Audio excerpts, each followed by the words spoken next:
যে আপনি জি, বাঘের মুখের মুখের মুখের মধ্যে বসে থাকবেন আর বাঘকে ফোটা মানে তাকে উস্কানি দিবেন, এটা অনুচিত। জি।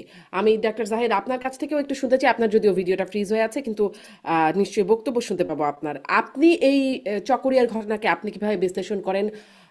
এনসিপি কি আহত করার রাজনীতি শুরু করলো? মানে মুজিববাদ, মুর্দাবাদ, তারপরে চকরিয়ায় গিয়ে বা কক্সবাজারে গিয়ে সালাউদ্দিন আহমেদকে নিয়ে বক্তব্য, এতে আসলে তাদের তাদের ঝুলিতে অর্জনটা কেমন হচ্ছে?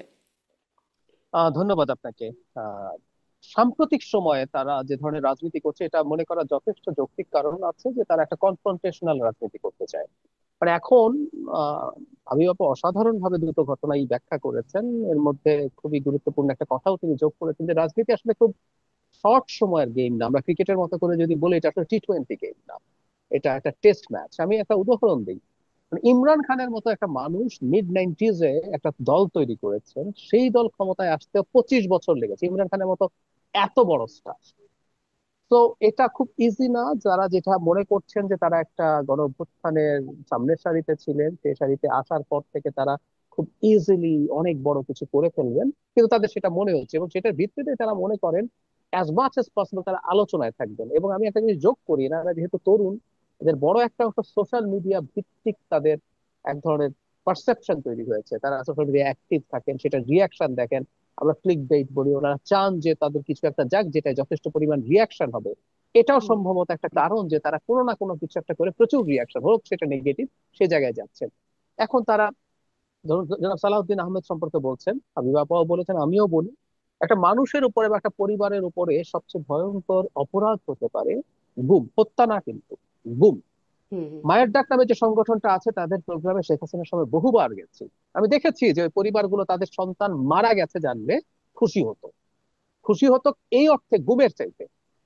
এই যে উৎকণ্ঠা, এই যে ক্রাইসিস, এবং 7 বছর পার না হলে সেই মানুষের অ্যাকাউন্ট আপনি হ্যান্ডেল করতে পারবেন না তার উত্তরাধিকারীরা, মানে এই সব বিভৎস ব্যাপার। এগুলো নিয়ে যখন কোনো ফান করা হয়, কিছু ইনফ্লুয়েন্সার বাইরে থেকে করেন, তারপর তার সাথে তারা শুরু করেন এই কটাক্ষ করেন, এটা ভয়ঙ্কর।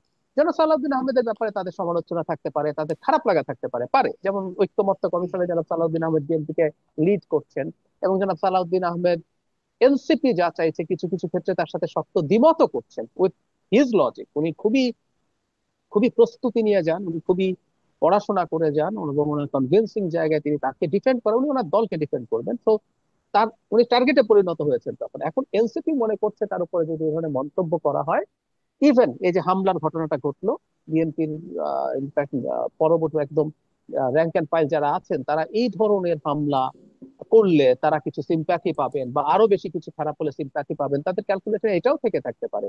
জনাব সালাউদ্দিন আহমেদ, আমি ওনার ওই ভিডিওটা শুনেছি, উনি একটা অনুষ্ঠানে ছিলেন, ঘটনাচক্রে আমারও থাকার কথা ছিল কিন্তু আমি যেতে পারিনি। তো সেখানে উনি বলছেন যে উনি ওখানে বসেই এটাকে ট্যাকল করছেন। উনি খুবই মডেস্টলি যে তাকে বিরুদ্ধে যা হয়েছে সেটাকে তিনি খুব স্মার্টলি গণতান্ত্রিক অধিকার হিসাবে ছাড় দিয়েছেন। তো তারা এই কনফ্রন্টেশনাল রাজনীতি করতে চায় এবং সংঘাতপূর্ণ। আমি আবারও বলি যে বিএনপির সাথে যখন তারা রাজনীতি করবেন, এনসিপি যেহেতু বিএনপি করে না, বিএনপি কোথায় কোথায় কি কি ভুল করছে, কি কি সমস্যা করছে, অতীতে কি ভুল করেছিল, এগুলো প্রত্যেকটা এনসিপি কিন্তু তারা আলোচনায় আনবে, আনতে হবে। ধরো হুম। একটা উদাহরণ দেই, বিএনপির নিচু স্তরের বেশ কিছু লোকজন বা মধ্যস্তরেরও কেউ কেউ বিভিন্ন অনিয়ম, দুর্নীতি, চাঁদাবাজির সাথে জড়িত হয়েছে, এটার প্রমাণও আছে, কারণ বিএনপি নিজে তাদেরকে বহিষ্কার করছে। তো এনসিপি তার ন্যারেটিভে এটা আনবে, আনতে হবে।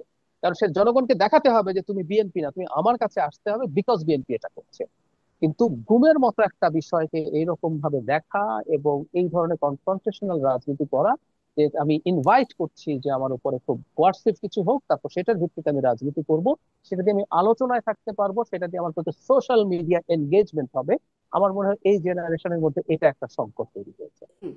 কিন্তু এই রাজনীতিতে মানে আহ, রাজনীতিতে আপনি বলছিলেন যে তারা তাদের উদ্দেশ্য কি, তাদের কি অর্জন হচ্ছে, তাদের জনপ্রিয়তা বলি বা তাদের ভোটের মাঠে তাদের ফায়দা হওয়ার জায়গাটা বলি, তাদের কি কিছু অর্জন হচ্ছে?